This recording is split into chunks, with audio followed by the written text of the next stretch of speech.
Welcome to Breaking Banks, the #1 global fintech radio show and podcast. I'm Brett King. And I'm Jason Henricks. Every week since 2013, we explore the personalities, startups, innovators, and industry players driving disruption in financial services.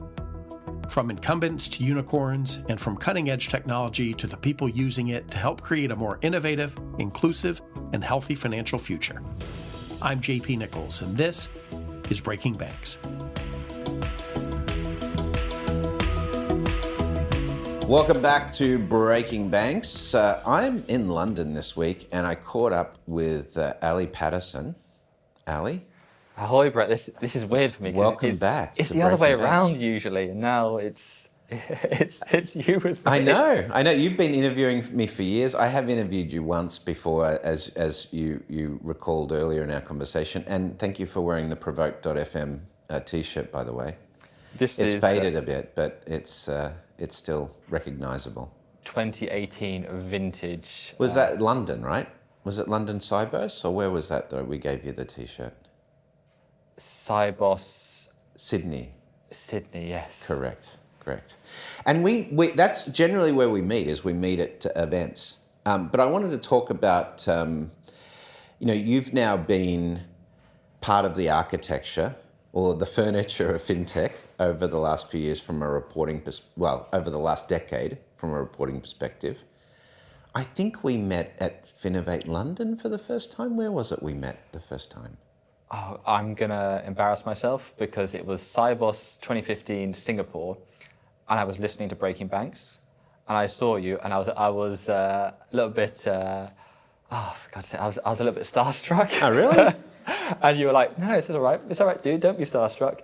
So yeah, that was, again, Cybos. I mean, I get that a lot, but it's interesting, I don't think of myself in that way, but obviously some people do, because back in those early days I had tons of exposure and stuff, but that's an opportunity for brand, in terms of just giving people a good experience and making them feel comfortable, right?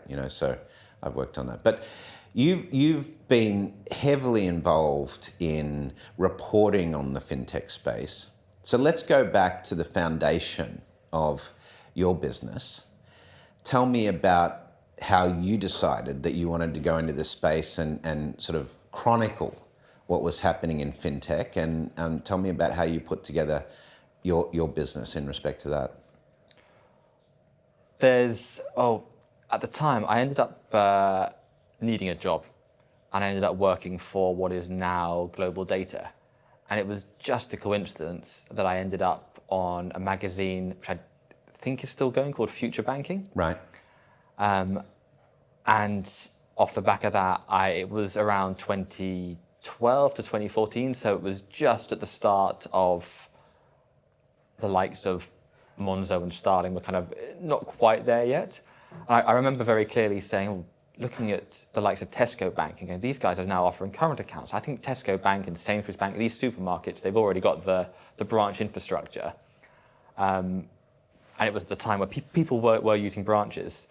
And I then was looking at what Global Data was doing. I was thinking, I need more freedom to be able to do this better. So, start of 2015, I launched what's now FF News. Yep. Launched it. It was a Finovate event that we actually launched, Finovate London 2015, which was the Finovate where the organisers famously stopped people like Liz Lumley from playing buzzword bingo because they were being causing quite a ruckus about this. But that was great, because that was where Revolut, which had about 3 people at the time, that's where Revolut pitched on stage at Finovate. That's right. And now Finovate would be, clambering to get Nick to get a keynote for them. Yeah, exactly. JP Nichols loves buzzword bingo, by the way. So shout out to JP.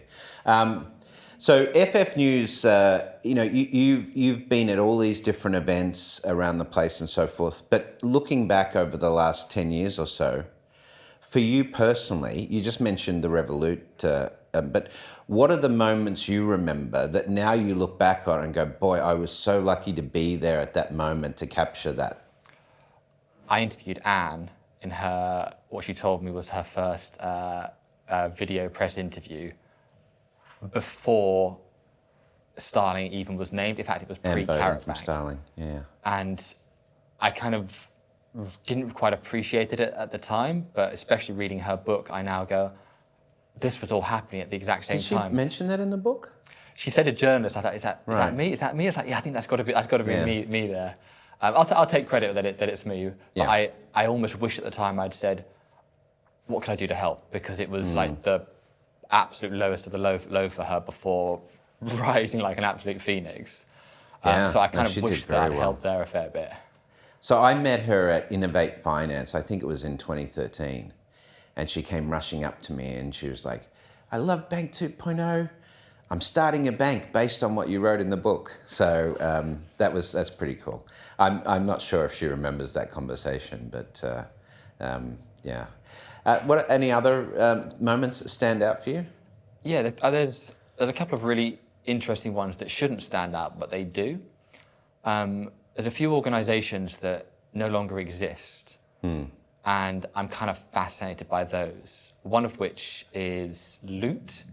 Okay. And I love Loot was Challenger Bank. I think it launched in 2015, and it was specifically for students. And the whole idea was that young guy that. He was like 18. Yes, I remember that. And it was a solid app. It was solving a solid problem because students in the UK, you get 3 big loan payments a year, and it was how to divide that up.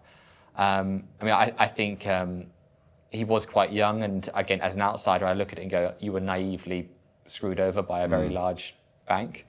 But looking at that's something that I almost want to, in 6 years after, basically when the statute of limitations and you can talk about it, I want to go, tell me everything about what happened here, because I'm fascinated by Loot. Yeah.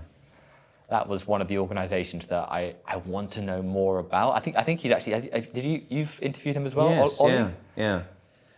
The other big one that broke our sight a bit, because we were quite on the front lines in terms of, was Wirecard. I mean, we're still pretty chatty with Pav, but Wirecard, when that happened, Wirecard were a sponsor of us. They sponsored a bunch of stuff, and I look back at it now going, was that okay? Where did that money come from? But the whole Wirecard fiasco was so unexpected from how they presented themselves at so many events. So I mean, I'm obviously we parallel each other in the media business. We've had Breaking Banks is now coming up on our we're just having our 11th anniversary this month, actually. So welcome to the 11th anniversary show, I guess, right? So it's been a very interesting time. We've seen massive investment in fintech. We've seen COVID, a very dynamic environment. But when we look at traditional media organizations, a lot of them are really struggling, and the monetary model is really challenging because a lot of it's gone to being based on influencer volume and things like this for the creator economy, and for real news organizations, as you've tried to create with FF News, it's become a challenge. So what's been the secret sauce for you in terms of your longevity now? Because around 10 years of this, similar to Breaking Banks actually. How have you got organizations interested in and invested in supporting FF News? I'm very stubborn, but in my previous employment at Global Data, I was involved heavily in sales, and I think every entrepreneur has to be able to pick up the phone and be able to make stuff happen. When working at Global Data, my repeat rate I know off the top of my head, because it's one singular figure, which was 0. I didn't repeat a single customer. The problem I currently have at FF News now at the moment is the exact opposite. Almost all of our business is repeat business. I think part of the reason we've been quite resilient, and it is, you do have to look at sales. I mean, AltFi was phenomenal. They had some fantastic tracking, some great stories, but they focused so much on the stories that they didn't think about the actual business model behind it as much. I mean, I don't know some of the full behind the scenes, but that's kind of an outsider's view on it. We go all out with looking after our clients. Perfect case in point, and I can't think of any other organisation that would do this, and I'd love to see others do it. We had a client, which was then Earthport. We wrote an article for them. It was going in a magazine. It was at Money 2020. I had 3,000 copies with me in Amsterdam, and they said, we cannot have that article published because there was a quote from someone that they couldn't have in it. What do you do in that situation? Do you pull the magazine, and then you've got other people who are unhappy, or do you have Earthport unhappy? So I'm kind of going, what do I do in this instance here? I've got one client or the whole client. Just tear out their article. I don't know. We printed on stickers just their article. We didn't have time to print the entire magazine, but we digitally printed their article. And over about 12 hours overnight, myself, and I hired a bunch of locals, literally, I wish it was sticking it down, it was with a guillotine, cutting it perfectly, sticking it down over 2 different pages, and then sealing it shut. Wow. And we did that for 3,000 copies. There's a wonderful video on Twitter of us doing this. And we took over the canteen at the Ibis Hotel. Oh, wow. And we had like a whole workflow. And we got this magazine article replaced for Money 2020.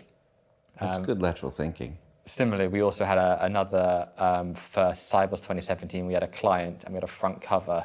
And we tried to do something different with the front cover, which was, it was actually kind of trimmed, so as you pull it back, it's a similar image, but changes the image.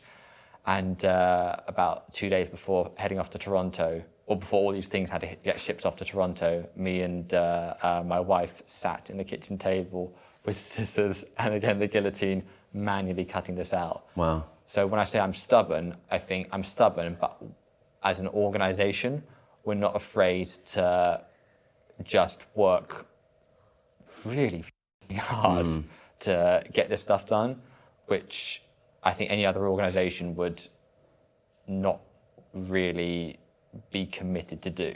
And it's always nice when that then gets recognized by a client, because there's some clients that, again, they've been clients since 2015, and so the problem is we're spending so much time dealing and delivering all our current clients that new business, we want to get that ratio up a bit. Hello friends, it's Brett King from Breaking Banks.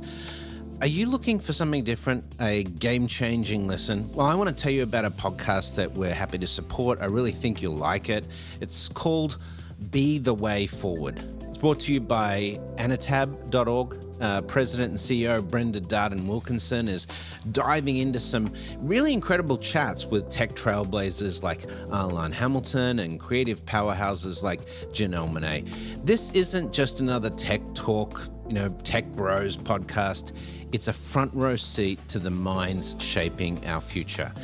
Are you ready to drive the change around AI and digital transformation? You need to be part of the movement. Get plugged in to Be the Way Forward, wherever you stream your favorite podcasts. This show is brought to you by Alloy Labs. As much as we love talking on the show, we believe that action is more valuable than talk. Alloy Labs is the industry leader in helping fearless bankers drive exponential growth through collaboration, exclusive partnerships, and powerful network effects that give them an unfair advantage.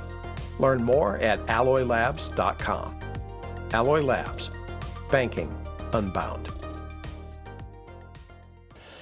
From a brand awareness perspective, things are very different today. You used to have this sort of mass market approach, with TV commercials and billboards and things like that. And now it's all about eyeballs, with influencers and so forth.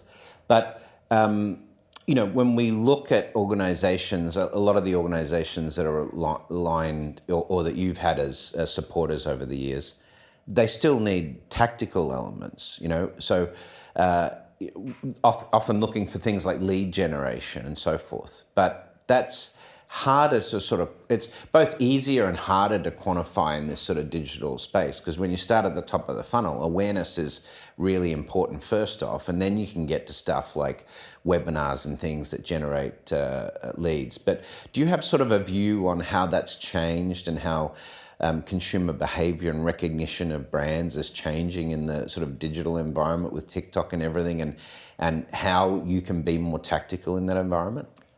TikTok's a perfect example, and I do have very, very strong opinions on this. It depends on the client. We have marketeers that literally just want sheer volume of eyeballs because that's what they're measured on. And that is easy to deliver that to them, but I don't want to do that. I'd rather deliver a smaller amount that could actually convert to actual leads, even at the detriment of that person's KPIs. TikTok is a perfect example where it's really easy to get tens of thousands of views.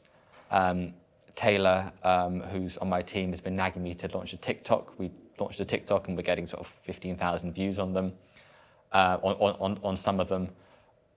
What I've come to realize is absolutely key with TikTok is we don't really know who those people are until you install TikTok on your phone and you have your phone synced with the CRM, and then TikTok obviously mines that, and then it will go, you have a relationship with these people here.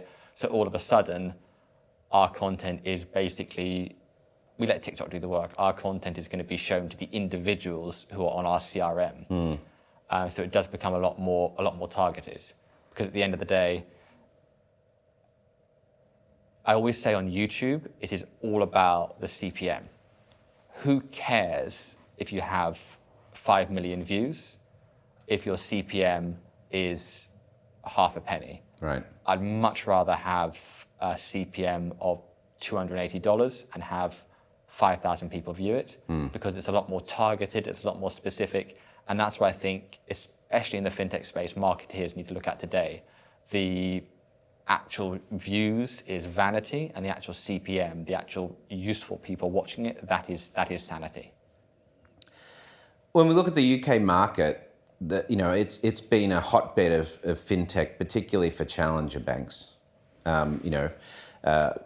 We've had a number of challenger banks be successful here, which is tricky in some other markets. But when you look at the different markets, because you travel all over the world doing FF News all over, how would you categorize what makes a fintech get their traction early on, having looked at the likes of Starling and Monzo and Revolut in the market here? Is there a secret sauce, or is it just a combination of luck and hard work?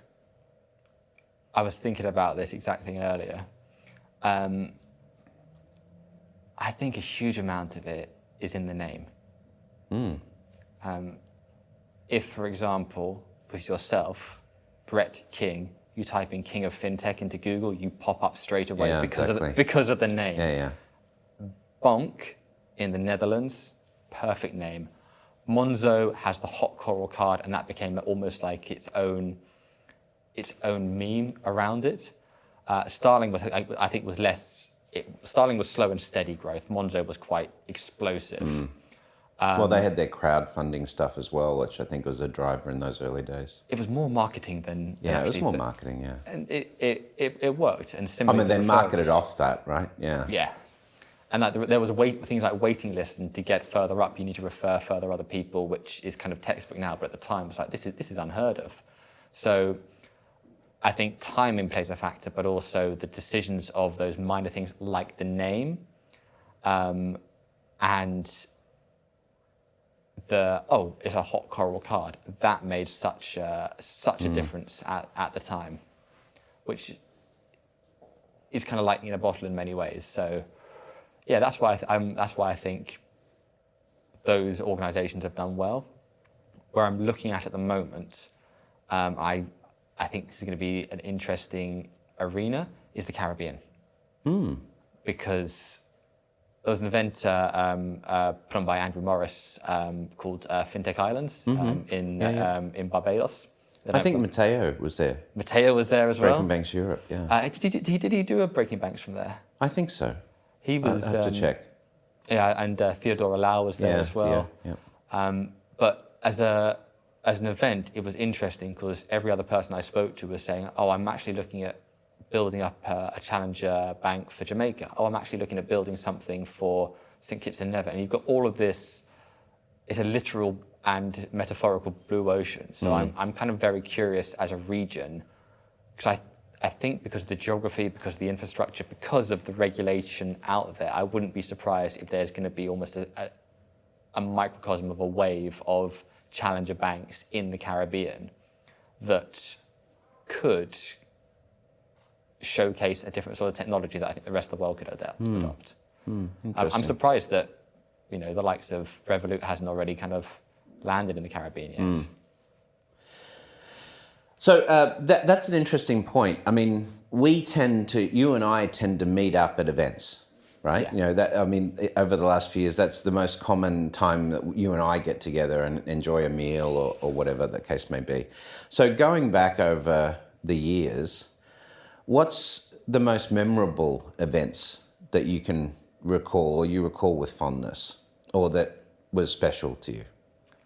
Oh, I've got to say a Money 2020 for the payments race, because... Oh, that was cool, yeah. You did that for a few years, right? Yeah, we did. I look back at it now, post-COVID, and think, what the hell were we doing? Yeah. The basic thing was we had a group of people, influencers, both in fintech and out of fintech, including, we had Max Fosh for one of the ones who's richest man in the world. And they would go from London to Amsterdam, but the long way around, trying to visit as many countries as they can along the way, use as many types of transport as they can along the way, but the catch being they can only use one type of payment. Right. Whether that be only use cash, only use card, only use mobile, only use gold, only use crypto, only use wearables. Gold would be tough. No, that's the Really? thing that surprised. The first time we did it with gold, he literally said, let me give you a genuine gold coin and you basically look after me for the day. And it was very, very community actually, very kind of, that's something that became quite clear outside of the more digital focused payments. The likes of gold and crypto became very community based than mobile, which again was still very text or messaging people, or can I pay for my or just doing it in the cold. That's something that became... Because it was still early days for mobile in some ways. Mobile did incredibly well on the round the world one. In fact, that was actually Max Fosh, and he did win the entire race. But that was spectacular, but also slightly terrifying. When at one point I had somebody driving a tank in Bulgaria, somebody in a hot air balloon in Lithuania, whilst I get a message saying we're stuck at Russian customs. I'm going, oh God, what's going on? Yeah, that was a wild, and I recall that event very fondly. It was their circus theme event as well. So there was some fantastic speakers there. I think Steve Wozniak spoke at that one. Right. But combining that with the payments race, it was a very strong sense of community and almost like a last big hurrah before the pandemic struck. The payments race was always fun, and I was glad to be involved in a couple of those with you as well. You were a mentor, I think, for the Asia one as well. Yeah. But you've also interviewed hundreds of people, probably thousands, right, over the years. I know. I have the exact figure. Yeah, what is it? I started on -17 because we counted wrong. I've done one-on-one 480 something interviews like this, and then all the event ones on top of that. And the event ones on top of it, right? And you could be doing dozens of interviews at an event, right? I think the record was 43 in a day. 43 in a day, boy. Okay, it's a lot of content. So let me ask you this: what are some of the more memorable interviews you've done, and why? Frank Abagnale Jr. Oh yeah. Incredible human being. More interesting after Catch Me If You Can than during Catch Me If You Can, I would argue, but also a very decent human being as well. So Frank, absolutely, I would put up there. There's certain people, yourself, Jim Maroos, Lida Gliptis, I always very much enjoy speaking with. And I'll tell you the worst interview that I did that should have been the best one. The worst interview I did, and it's because I had about 3 hours notice, I had no preparation, I thought, I'm just going to have to go in this, and luckily we got some good stuff from it. But I think he looked at me like, what the hell are you doing? Was will.i.am. Oh yeah. I sat down and I was like, right, Will, so here's my situation for you. We're building an entire new banking system on Mars. How are you going to build this from the absolute ground up? And he kind of looked at me, took off his glasses and took out his headphones, because he always has his earpods in it, no matter who's interviewing him. And he goes, this is a glasses off question. Really? I was like, okay, cool. And that's a good sign, isn't it? It's a good sign. And then I was like, I'm so out of my depth because I don't know what he's talking about. Because he's like... he's a clever guy. He makes people in Mensa look like they're in kindergarten. Yeah. And I was a little bit out of my depth, and I kind of not quite bottled it, but towards the end of it, I was like, cool, right, I think we're wrapped up there. But that was an interesting interview. I don't think I did a very good job in that one. Oh, I recall you doing that interview, but I don't recall that question, which is interesting because I've been thinking for a while. I interviewed Kim Stanley Robinson, who wrote the Mars trilogy, on this very issue, right, on the futurists. And I've been thinking for a while that a great way to think about the future of our system would be to write or model what a central banking system on Mars and what currency on Mars and what economic policy would look like, because it would have very different drivers from what we have on the Earth. So maybe I'll ask Will AM to contribute to that. Interesting. Another one that is a bit of an unusual one that I really enjoyed, I think you got on very well with him, is Lawrence Levy, who was the former CFO of Pixar. Oh, okay. He was brought in by Steve Jobs to take Pixar public. But what was interesting about that is he hung around after the acquisition from Disney. It was his job as a CFO. He's giving a very unique, this very well documented time of Disney. He's giving a very unique perspective on it. But it's more about how, and this is, I think, very relevant with the lots of mergers and acquisitions happening in fintech today, how Pixar was acquired by Disney, but how the culture of Pixar was acquired by Disney and took over Disney. Oh, wow. And that's what I think is interesting, because I would love to see, for example... They did revolutionise the way you think about production of animated movies and so forth, right? The whole approach around creativity was just completely changed, because Disney was in a bit of a rut then.